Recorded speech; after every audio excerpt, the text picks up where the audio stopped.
I want to talk about real quick. It looks like Joe Biden is going to win. Everybody celebrate. Everybody get happy. Everybody do it. Go ahead and clap. Go ahead and clap. H's in the chat. Biden's probably going to win. Okay. Does that mean everything's over? No. And here's why. Biden may be winning. Is that a good thing? It's good. It's good. It certainly could be better. It could be someone like Bernie. But Biden is okay. Biden's okay. It could certainly be worse. But there's a thing we have to understand. There's a thing we've got to be aware of. And that is that Biden is a Band-Aid. For all of the good that he's going to want to try to do, Mitch McConnell's still in the Senate. They're still going to be battling. And he's likely only going to be a one-term president, much like Trump. For all the good that Biden can do, this is not even a first step. This is a Band-Aid to prevent us from walking backwards further. Right now, the election is close. There are 40,000 votes in key locations that, if those go through at time of recording, Biden loses. He loses. Trump suddenly surges 2,000 votes ahead in Georgia. Trump surges 13,000 votes ahead in Pennsylvania. And then Trump gets another 20,000 votes over at Nevada. And suddenly, Trump wins. 40,000 votes. That's all it takes. Less than 1% of the American population can swing the entire thing over. And we can't do anything about it right now because the votes are already cast.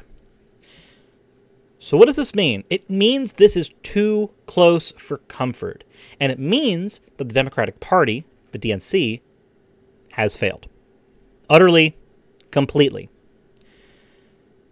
Not just the DNC specifically. My criticisms for the DNC are one thing. They are not espousing as many left-wing policies as they probably should, given that they are functionally supposed to operate as the left wing of our country at the time being, since the Republican Party is definitely operating as a right wing. They're operating more as centrists, which the first thing we need to be aware of, what that means, is that as they try to grab more Republican votes, things like what we saw with the Lincoln Project espousing Biden, that's a good thing in the short term to try to pull everything away from Trump. But notice the end result of that. Notice the end result of what that can do. If the party is moving more to the right to gain Republican voters, what happens over here? Your left wing starts to actually get disenfranchised because you end up having two right-wing parties. Right now, you've got a moderate centrist party that leans a little bit to the right on some things and leans a little bit to the left on some things, usually economic here, social here. And then over on this end, you've got the Republican Party, which is certainly a lot more right-wing than it has been in the past. As the Republican Party moves more right, which the GOP has been doing, and the Democratic Party tries to get the disenfranchised people from the GOP so they move a little more right, which is what they classically have been doing, this area over here stops having a place to be. And there's going to be fall off from the Democratic Party. There's already been the same fall off that we are seeing from the GOP, where the Lincoln Project is pulling people from the Republican Party and going, this isn't our party anymore. That's going to end up happening with the Democratic Party. Now, there's good and bad that can happen from this. There's good and bad that can happen from this. Good, we may actually get more functional parties in government eventually, if all the parties actually split and start operating that way. But I don't foresee that happening because people like cozy tradition. Everybody that's into the Lincoln Project is going to be anti-Biden after the first year that he is the president. More than likely, that runoff is only because Donald Trump pulled them so far to the right, they became disenfranchised. Your moderate Republicans became disenfranchised. So, my first criticism for the DNC, don't alienate your left. Don't. Because when we start having runoff, Republican runoff, going for the Lincoln Project, going for the Libertarian Party, is losing Trump the presidency right now. Take a look at Georgia. Usually, your runoff from the Republican Party ends up going Libertarian. Your disenfranchised Republicans go here. How much is Donald Trump losing by? He's losing by a little less than 2,000 votes. Joe Jorgensen has gotten 61,000 votes. Only 1%. But a mere fraction of Joe Jorgensen's votes going to the party most of these people probably initially wanted to vote for would have swung this back over to Trump. All it takes is this happening to the Democratic Party, and we're back where we were the first time around. We are right where we were before. Except we're worse off because, and here's why we're worse off. This is the other half of this. This is not just aimed at the DNC saying, you guys failed the left wing and the left wing needs a place to be. When you only have a two-party system, you've got to find a way to accommodate those people who are going to be disenfranchised, who are going to end up doing things like voting green, even though in most districts you can't even vote for green. Howie Hawkins wasn't even on my ballot. Wasn't even a thing I could vote for without writing in. So, the other half of this is about America in general.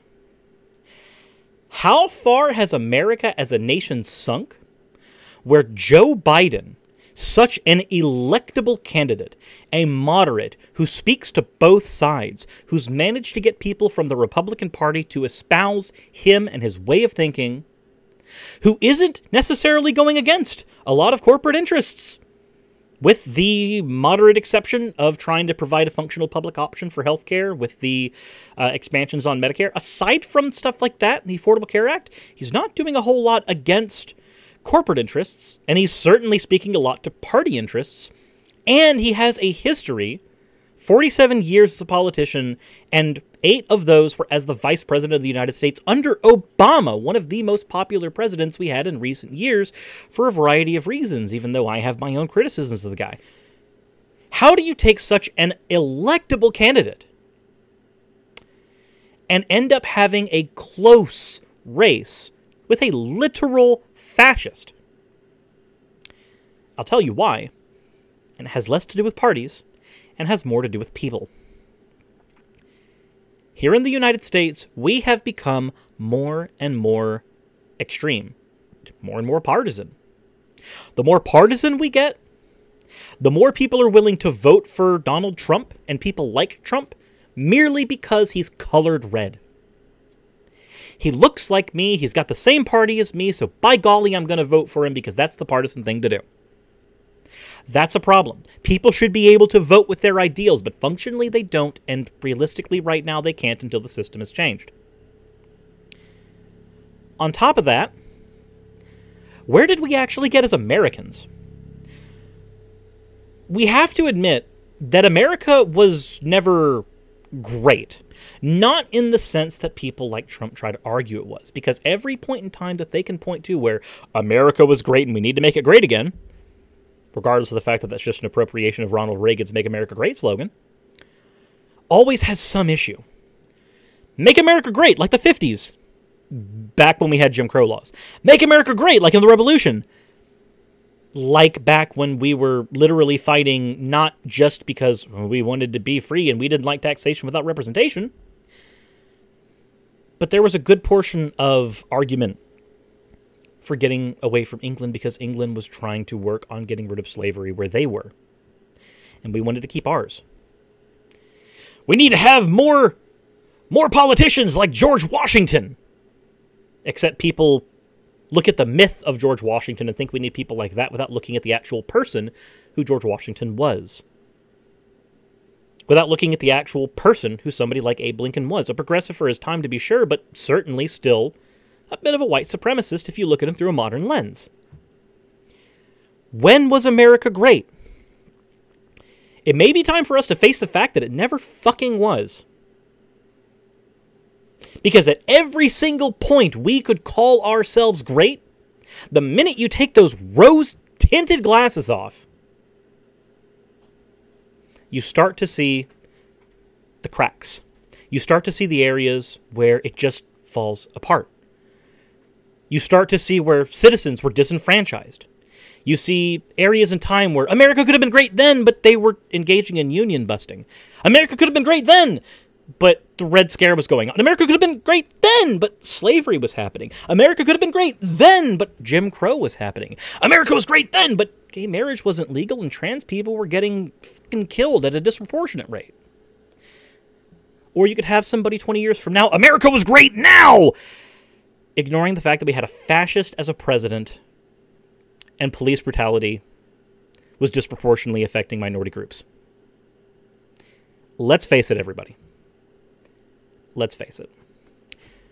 America never was great.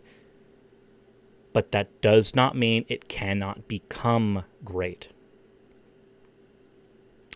We have things like the current president, who likely will become a lame duck in the next few days, trying to do things like patriotic education, trying to push America to be taught to love America. But here's the thing. Nobody should have to be taught to love their fucking country.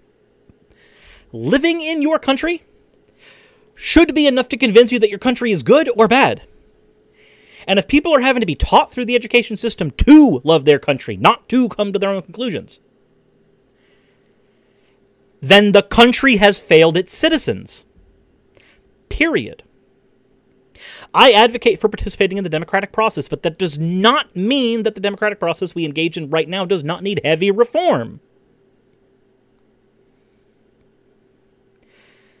I think that America, all of us, every single one of us living in this nation, needs to take a step back, get out of this America's great patriotic mindset, and take a real hard, honest look at our nation. Take a look at the people in our nation. Take a look at the people even in your family. A nation is only made up of the people in it. The people in it almost brought a fascist back into office. And by the end of the night, if the votes from the military and everything come in, and it turns out that Trump actually does still end up being the president, then the people will have chosen it. And it is so close. It is scarily close. You can argue that Donald Trump is so bad, and he is. But at the end of the day, we elected him. At the end of the day, we are the ones that are making it to where it is not 100% certain that we're going to get the fascist out of office. Why? What kind of nation have we become? What kind of people have we become where it's a toss-up between neoliberalism and fascism, and those are the only two fucking choices?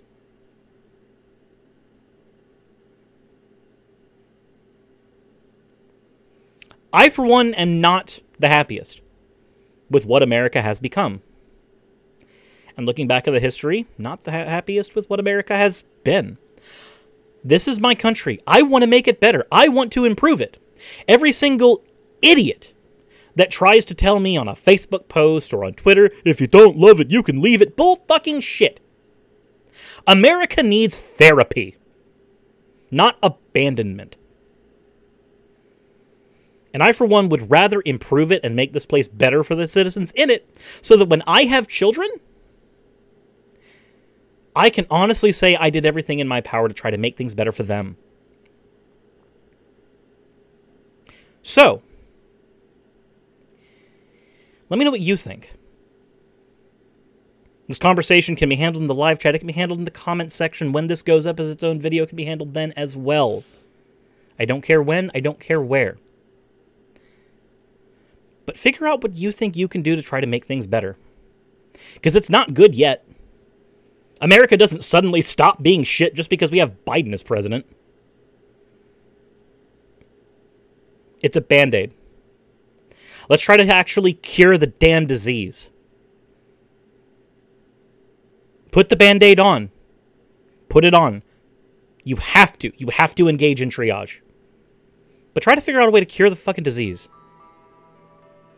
Because America needs it. It really and honestly does.